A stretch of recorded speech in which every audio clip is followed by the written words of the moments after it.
Hello friends, welcome back to my YouTube channel. ನಿನ್ನ ಜೊತೆ ನನ್ನ ಕತೆ ಧಾರಾವಾಹಿಯ ಶುಕ್ರವಾರದ ಪೂರ್ತಿ ಸಂಚಿಕೆ ಬಗ್ಗೆ ಮಾಹಿತಿನ ಕೊಡ್ತೀನಿ. ಯಾರೆಲ್ಲ ಚಾನಲ್ನ ಸಬ್ಸ್ಕ್ರೈಬ್ ಮಾಡ್ಕೊಳ್ಳಿ ಅಂದರೆ ಹೋಗಿ ಸಬ್ಸ್ಕ್ರೈಬ್ ಮಾಡಿಕೊಂಡು ವಿಡಿಯೋನ ನೋಡಿ.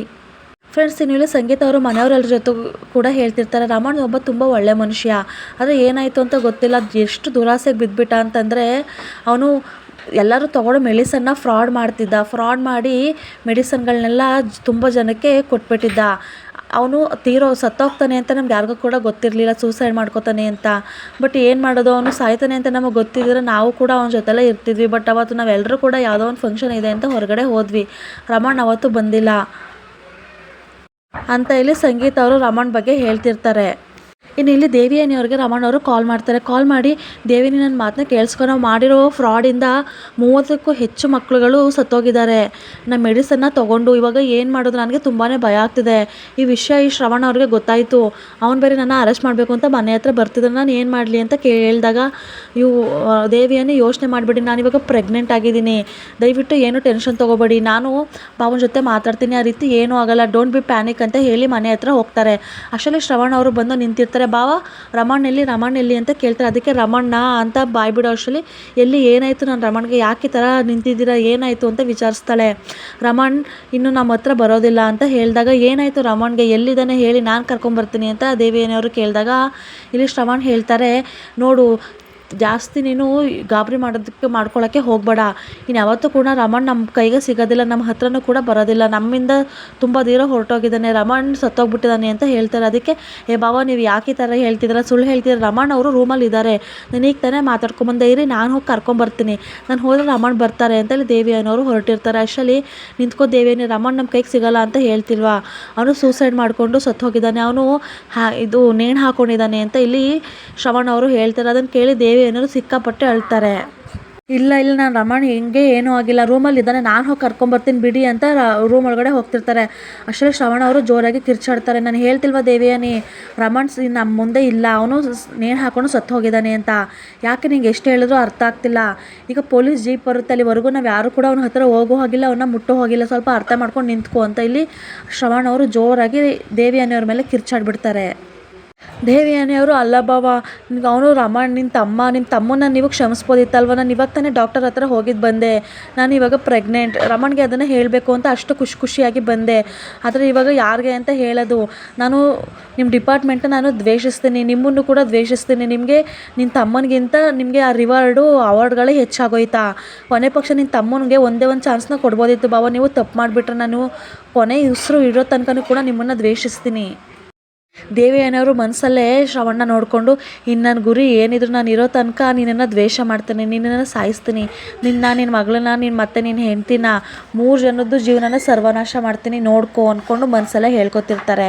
ಇನ್ನು ಇದನ್ನು ದೇವಿಯಾನಿಯವರು ಅವ್ರ ಗಂಡ ರಮಣ್ ಅವ್ರ ಫೋಟೋನ ಹಿಡ್ಕೊಂಡು, ನೋಡಿದ್ಯಾ ರಮಣ್, ನನ್ನ ಗುರಿನ ನಾನು ತಲುಪ್ತಿದ್ದೀನಿ, ನಮ್ಮ ಶ್ರವಣ್ಣಿಂದ ನಮ್ಮ ಜೀವನೇ ಸರ್ವನಾಶ ಆಗೋಯ್ತು, ಯಾಕೆ ಶ್ರವಣ್ ಈ ರೀತಿ ಮಾಡಿಬಿಟ್ಟೆ, ನಾನು ಇರೋ ತನಕ ನಿನ್ನನ್ನು ದ್ವೇಷಿಸ್ತೀನಿ, ಈಗ ಶಾರದನ್ನ ಸಾಯಿಸಿ ನಾನು ಅರ್ಧ ಗುರಿನ ತಲುಪಿದ್ದೀನಿ, ಈಗ ಆ ಶ್ರವಣ್ ಮಗಳು ಭೂಮಿ, ಅವಳನ್ನ ಸಾಯಿಸೋ ತನಕ ನನಗೆ ಸಮಾಧಾನ ಇಲ್ಲ, ಅವಳನ್ನ ಸಂಸಾರನ ಹಾಳು ಮಾಡಿ ಅವಳನ್ನು ಸಾಯಿಸಿದ್ರೆ ನನ್ನ ಗುರಿ ಅವಾಗ ಪೂರ್ತಿ ಆಗುತ್ತೆ.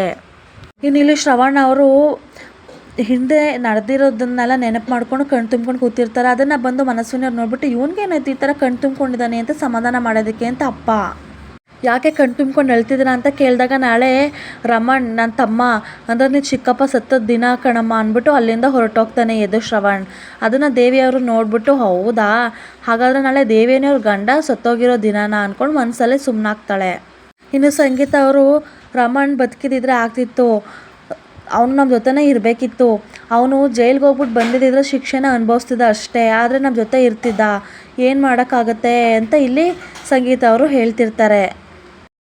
ಇನ್ನು ಮನಸ್ವಿ ಅವರು ದೇವಿಯನಿಗೆ ಕಾಲ್ ಮಾಡಿ, ನಾಳೆ ನಿಮ್ಮ ಗಂಡ ಸತ್ತದ ದಿನ, ನಾಳೆ ತಿಥಿ ಇದೆಯಂತೆ, ಅದಕ್ಕೆ ಕಾರ್ಯ ಮಾಡಬೇಕು, ಬೇಗ ಎದ್ದು ರೆಡಿಯಾಗು, ನದಿ ತೀರಕ್ಕೆ ಹೋಗಬೇಕು ಅಂತ ಶ್ರವಣ ಹೇಳ್ದ, ಅದಕ್ಕೆ ನಿಮ್ಮನ್ನ ಕೇಳೋಣ ಅಂದ್ಕೊಂಡು ಕಾಲ್ ಮಾಡಿದೆ ಅಂತ ಹೇಳ್ತಿರ್ತಾರೆ. ಅದಕ್ಕೆ ಇಲ್ಲಿ ದೇವಿಯನಿಯವರು, ಹೌದು, ನನಗೆ ನನ್ನ ಗಂಡಂದು ಕಾರ್ಯ ಬಂದ ದಿನ ಎಲ್ಲ ತುಂಬಾ ಕೋಪ ಬರುತ್ತೆ, ಸಿಟ್ಟು ಉಕ್ಕಿ ಹರಿಯುತ್ತೆ, ಎಲ್ಲದಕ್ಕೂ ಕಾರಣ ಶ್ರವಣನ ಹೆಂಡತಿ ಶಾರದನ್ನ ಕೊಂದರೂ ನನಗೆ ಇನ್ನೂ ಕೂಡ ತೃಪ್ತಿಯಾಗಿಲ್ಲ. ಯಾಕೆ ಅಂತಂದರೆ ಅವಳ ಮಗಳು ಭೂಮಿ ಉಳ್ಕೊಂಬಿಟ್ಟಿದ್ದಾಳೆ.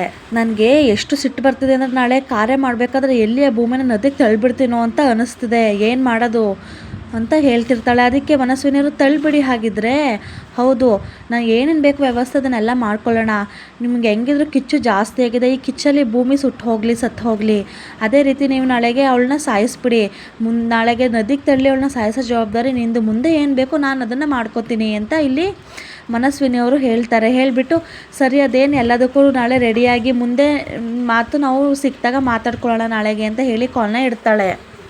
ಇನ್ನು ಅಜಿತ್ ಅವರು ನನಗೆ ರಮಣ್ ಮಾವ ಸತ್ತಿದ್ದೇ ಒಂಥರ ಆಶ್ಚರ್ಯ, ಏನು ಮಾಡೋಕ್ಕಾಗುತ್ತೆ ಎಲ್ಲ ಹಣೆ ಬರಹ ಅಂತ ಹೇಳ್ತಿರ್ತಾರೆ. ಅಷ್ಟರಲ್ಲಿ ಇಲ್ಲಿ ಭೂಮಿಯವರು ಪಾಪ ನಮ್ಮ ದೇವಿಯಾನಿ ಅಮ್ಮ ಗಂಡನ ಕಳ್ಕೊಂಡು ಎಷ್ಟೋ ನೋವನ್ನ ಪಡ್ತಿದ್ದಾರೆ, ಅವ್ರನ್ನ ನೆನೆಸ್ಕೊಂಡು ಈಗಲೂ ಕೂಡ ದುಃಖ ಪಡ್ತಿದ್ದಾರೆ. ಒಂದು ಕೆಲಸ ಈ ಟೈಮಲ್ಲಿ ಅಂಜುನು ಕೂಡ ಇಲ್ಲ, ಒಂದು ಕೆಲಸ ಮಾಡೋಣವಾ, ಈ ಕಾರ್ಯಕ್ಕೋಸ್ಕರ ಅಂಜುನ ಅಲ್ಲಿಂದ ಕರ್ಸೋಣವಾ ಅಂತ ಭೂಮಿಯವರು ಹೇಳ್ತಾರೆ.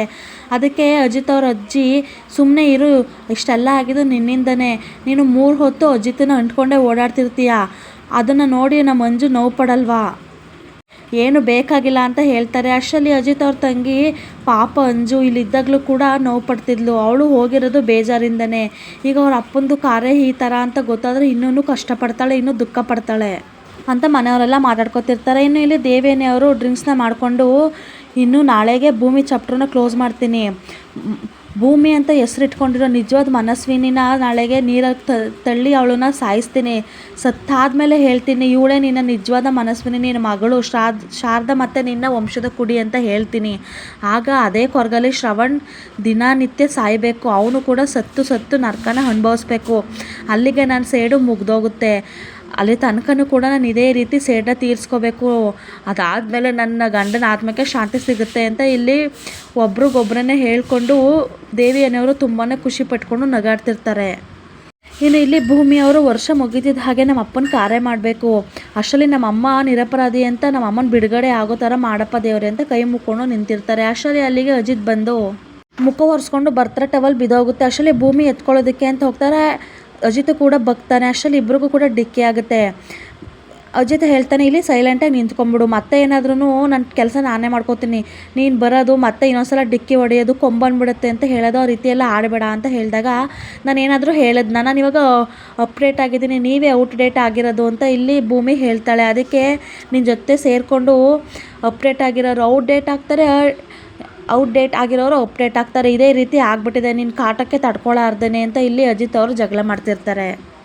ಅದಕ್ಕೆ ಭೂಮಿ ಅಲ್ಲ ನೀವು ನಾನೇನು ಮೆಂಟಲ್ ಅಂತ ಒಪ್ಕೊಂಡ್ಬಿಡ್ತೀನಿ, ನೀವು ಕೂಡ ನನ್ನ ಜೊತೆ ಸೇರ್ಕೊಂಡು ಮೆಂಟಲ್ ಆಗಿದ್ದೀನಿ ಅಂತ ಒಪ್ಕೊಬಿಡಿ ಮತ್ತು ನೀವು ಮೆಂಟಲ್ ಅಂತ ಹೇಳ್ತಾಳೆ. ಅದಕ್ಕೆ ಅಜಿತ್ ಅವ್ರು ಹೇಳ್ತಾರೆ, ನಾನು ಮಾತ್ರ ಆ ರೀತಿ ಹೇಳಲ್ಲ, ನಾನು ಇವಾಗ ಮೆಡಿಟೇಷನ್ ಮಾಡೋದಕ್ಕೆ ಸ್ಟಾರ್ಟ್ ಮಾಡಿದ್ದೀನಿ, ದಿನಕ್ಕೆ 1/2 ಅವರ್ ಮೆಡಿಟೇಷನ್ ಮಾಡ್ತೀನಿ, ಅದರಿಂದ ನನಗೆ ಆರಾಮಾಗಿ ಶಾಂತಿ ಸಮಾಧಾನ ಸಿಗುತ್ತೆ, ನಿನ್ನ ಥರ ಆಡಲ್ಲ ಅಂತ ಹೇಳಿದಾಗ ನೀವ್ಯಾಕೆ ಮೆಡಿಟೇಷನ್ ಮಾಡ್ತೀರಾ ಅಂತ ಭೂಮಿ ಕೇಳ್ತಾಳೆ. ಅದಕ್ಕೆ ಅಜಿತ್ ಹೇಳ್ತಾನೆ, ಇನ್ನೇನು ನಿನ್ನಂತ ಮೆಂಟಲ್ ಜೊತೆ ಇದ್ಮೇಲೆ ಮೆಡಿಟೇಷನ್ನು ಮಾಡಬೇಕು, ಸ್ಕೂಬಾ ಡೈವಿಂಗು ಮಾಡಬೇಕು, ಸೈಕಲಿಂಗು ಮಾಡಬೇಕು ಅಂತ ಒಂದೇ ಉಸಿರಿಗೆ ಹೇಳ್ತಿರ್ತಾನೆ. ಅದಕ್ಕೆ ಭೂಮಿಯು ಸಮಾಧಾನ ಹೀಗೆ ಇಬ್ಬರು ಕೂಡ ಕೋಳಿ ಜಗಳ ಆಡ್ಬಿಟ್ಟು ಅಜಿತ್ ಅಲ್ಲಿಂದ ಹೋಗ್ತಿರ್ತಾನೆ. ಅಷ್ಟಲ್ಲಿ ಭೂಮಿ ನಿಂತ್ಕೊಳ್ಳಿ ಸಾಹೇಬ್ರೆ, ನೀವು ಯಾಕೆ ನನಗೆ ಸ್ಟೇಷನಲ್ಲಿ ಎಲ್ಲರ ಮುಂದೆ ಮುತ್ಕೊಟ್ರಿ ಅಂತ ಕೇಳ್ತಾಳೆ. ಅದಕ್ಕೆ ಅಜಿತ್ ಅವರು, ನಿನಗೂ ಗೊತ್ತು ತಾನೇ ಇಲ್ಲಿ ಸತ್ಯ ಅಣ್ಣ ಸದಾ ಎಷ್ಟು ಎಲ್ಲ ಹಿಂಸೆ ಕೊಟ್ಟರು ಅಂತ, ಇನ್ನು ಕೊಟ್ಟಿಲ್ಲ ಅಂದರೆ ಬೇರೆ ರೀತಿ ಅರ್ಥ ಮಾಡ್ಕೋತಾರೆ, ಅದಕ್ಕೆ ನಾನು ಮುತ್ಕೊಟ್ಟೆ ಅಷ್ಟೇ ಅಂತ ಹೇಳಿದಾಗ ಈಗೇನಾಯಿತು ಅಂತ ಕೇಳ್ತಾರೆ. ಅದಕ್ಕೆ ಭೂಮಿಯವರು, ನೀವು ಎಲ್ಲ ಮುತ್ತು ಎಲ್ಲ ಕೊಟ್ಟು ಎಲ್ಲ ಆದಮೇಲೆ ನನ್ನ ಲಕ್ಷ್ಮಕ್ಕ ಹೊರಗಡೆ ಕರ್ಕೊಂಡೋಗಿ ಎಷ್ಟು ಬೈದರು ಗೊತ್ತಾ, ಈ ಮುಗ್ದೋಗೋ ಸಂಬಂಧಕ್ಕೆ ಈ ರೀತಿ ಯಾಕೆ ನೀವು ಮಾಡ್ತಿದ್ದೀರಾ ಅಂತ. ಅಜಿತ್ ಅವರು, ಸರಿ ಇವಾಗ ಅದನ್ನು ಬಿಡು ಭೂಮಿ, ನಾಳೆ ಮಾವೊಂದು ಕಾರ್ಯ ಇದೆ, ಸೊ ಅದಕ್ಕೋಸ್ಕರ ನಾವೆಲ್ಲರೂ ಕೂಡ ಶ್ರೀರಂಗಪಟ್ಟಣಕ್ಕೆ ಬೇಗ ಹೋಗಬೇಕು ಅಂದ್ಬಿಟ್ಟು ಬಚ್ಚಲ ಮನೆ ಹತ್ರ ಹೋಗ್ತಿರ್ತಾರೆ. ಅದಕ್ಕೆ ಮತ್ತೆ ಯಾಕೆ ಹೋಗ್ತಿದ್ದೀರಾ ಅಲ್ಲಿಗೆ ಅಂದಾಗ, ಬಾತ್ರೂಮ್ಗೆ ಯಾಕೆ ಹೋಗ್ತಾರೆ, ಇಷ್ಟು ತನಕ ಮಾತಾಡಿ ನನ್ನ ಬ್ರೈನಾಗ ಕೈ ಹಾಕ್ಬಿಟ್ಟು ಕಲಿಸ್ಬಿಟ್ಟಿದ್ಯಲ್ಲ, ಬಾತ್ರೂಮಲ್ಲಿ ಕುತ್ಕೊಂಡು ಅದನ್ನೆಲ್ಲ ಸರಿ ಮಾಡಿಕೊಂಡು ಬರ್ತೀನಿ ಅಂದ್ಬಿಟ್ಟು ಹೋಗ್ತಾನೆ. ಇನ್ನು ಇಲ್ಲಿ ಬೆಳಗ್ಗೆ ಆಗಿರುತ್ತೆ, ಎಲ್ಲರೂ ಕೂಡ ರೆಡಿ ಆಗಿರ್ತಾರೆ. ಅಷ್ಟರಲ್ಲಿ ಎಲ್ಲ ರೆಡಿ ಆಯಿತಾ ಅಂತ ಅಜ್ಜಿ ಕೇಳಿದಾಗ ಎಲ್ಲ ರೆಡಿ ಆಗಿದೆ ಅಮ್ಮ, ಬಟ್ ದೇವಿಯಾನಿ ಅವ್ರು ಬಂದುಬಿಟ್ರೆ ಹೊರಡೋದೆ ಅಂತಾರೆ. ಅಷ್ಟರಲ್ಲಿ ಭೂಮಿಯವರು, ಅಮ್ಮ ದೇವಿಯಾನಿ ಅಮ್ಮನ ನೆನ್ನೆಯಿಂದ ನಾನು ಮಾತಾಡ್ಸೋಕ್ಕೆ ಆಗಿಲ್ಲ, ಇರಿ ನಾನು ಹೋಗಿ ಅವ್ರನ್ನ ಕರ್ಕೊಂಬರ್ತೀನಿ ಅಂತ ಹೋಗ್ತಾಳೆ ಭೂಮಿ. ಇನ್ನು ಇಲ್ಲಿ ದೇವಿಯಾನಿ ಅವರು ರಮಣ್ ಫೋಟೋನ ಹಿಡ್ಕೊಂಡು, ರಮಣ್ ಇವತ್ತು ನಿನ್ನ ಕಾರ್ಯ ನಡೀತಿದೆ, ಇವತ್ತಿಗೆ 21 ವರ್ಷ ಆಯಿತು ನಿನ್ನನ್ನು ನಾನು ಕಳ್ಕೊಂಡು, ಇದಕ್ಕೆಲ್ಲ ಕಾರಣ ಆ ಶ್ರವಣ್ ವಂಶನ ನಿರ್ವಂಶ ಮಾಡಬೇಕು ಅಂತ ನಾನು ಪಣ ತೊಟ್ಟಿದ್ದೆ, ಈಗ ಅವನ ಹೆಂಡತಿನ ಸಾಯಿಸಿದ್ದಾಯಿತು, ಈಗ ಆ ಶಾರದಾ ಮತ್ತು ಆ ಶ್ರವಣ್ ನಿಮ್ಮಿಬ್ಬರು ಪ್ರೀತಿಯ ಸಂಕೇತ ಆದ ಭೂಮಿನ ಸರ್ವನಾಶ ಮಾಡೋ ದಿನ ಬಂತು, ಇವತ್ತು ಭೂಮಿ ಸತ್ತೇ ಸಾಯ್ತಾಳೆ, ನಾನೇ ನನ್ನ ಕೈಯಾರ ಸಾಯಿಸ್ತೀನಿ, ಅಲ್ಲಿಗೆ ನನ್ನ ಸೇಡು ತೀರುತ್ತೆ ಅಂತ ಹೇಳ್ತಿರ್ತಾಳೆ. ಅಷ್ಟರಲ್ಲಿ ಅಲ್ಲಿಗೆ ಭೂಮಿ ಅಮ್ಮ ಅಂದ್ಕೊಂಡು ಬರ್ತಾಳೆ. ಅವಳನ್ನ ನೋಡಿ ದೇವಿಯಾನಿಗೆ ತುಂಬಾ ಶಾಕ್ ಆಗುತ್ತೆ, ಬಿಕಾಸ್ ಅವಳು ಏನಾದರೂ ನನ್ನ ಮಾತನ್ನ ಕೇಳಿಸ್ಕೊಂಡ್ಲಾ ಅಂತ. ಅಷ್ಟರಲ್ಲಿ ಭೂಮಿ ಅಮ್ಮ ಯಾಕೆ ಹೇಳ್ತಿದ್ದೀರ ಸಮಾಧಾನ ಮಾಡ್ಕೊಳ್ಳಿ, ನಾನು ನನ್ನ ತಂದೆನ ಕಳ್ಕೊಂಡಿದ್ದೀನಿ, ಆ ನೋವು ಏನು ಅಂತ ನನಗೆ ಗೊತ್ತು. ನಮಗೆ ತುಂಬ ಹತ್ರವಾದವ್ರನ್ನ ಕಳ್ಕೊಂಡ್ರೆ ಎಷ್ಟು ನೋವಾಗುತ್ತೆ, ಆ ಪರಿಸ್ಥಿತಿ ಏನು ಅಂತ ನನಗೆ ಅರ್ಥ ಆಗುತ್ತೆ. ದಯವಿಟ್ಟು ನೀವು ಸಮಾಧಾನನ ಪಟ್ಕೊಳ್ಳಿ, ಇನ್ನು ಅಂಜನಾಗೋಸ್ಕರನಾದರೂ ನೀವು ಧೈರ್ಯನ ತಗೋಬೇಕು ಅಂತ ಭೂಮಿಯವರು ಹೇಳ್ತಾರೆ. ಇದನ್ನು ಕೇಳಿಸ್ಕೊಂಡು ದೇವಿಯಣ್ಣವರು ಮಗಳ ನೀನು ಎಷ್ಟು ಒಳ್ಳೆಯವಳು ಮಗಳ, ನಿಂದು ತುಂಬಾ ಒಳ್ಳೆ ಮನಸ್ಸು ಅಂತ ದೇವಿಯಣ್ಣವರು ಭೂಮಿನ ತಪ್ಪಿಕೊಂಡು ಅಳ್ತಾ ಇರ್ತಾರೆ. ಫ್ರೆಂಡ್ಸ್, ಇವತ್ತಿನ ಎಪಿಸೋಡ್ ಇಲ್ಲಿಗೆ ಮುಗಿಸ್ತಾ ಇದ್ದೀನಿ. ಮತ್ತೆ ಮುಂದಿನ ಎಪಿಸೋಡ್ ಒಂದಿಗೆ ಬರ್ತೀನಿ. ಪ್ಲೀಸ್ ಡು ಸಬ್ಸ್ಕ್ರೈಬ್ ಅಂತ ಹೇಳ್ತಾ ಥ್ಯಾಂಕ್ ಯು ಫಾರ್ ವಾಚಿಂಗ್.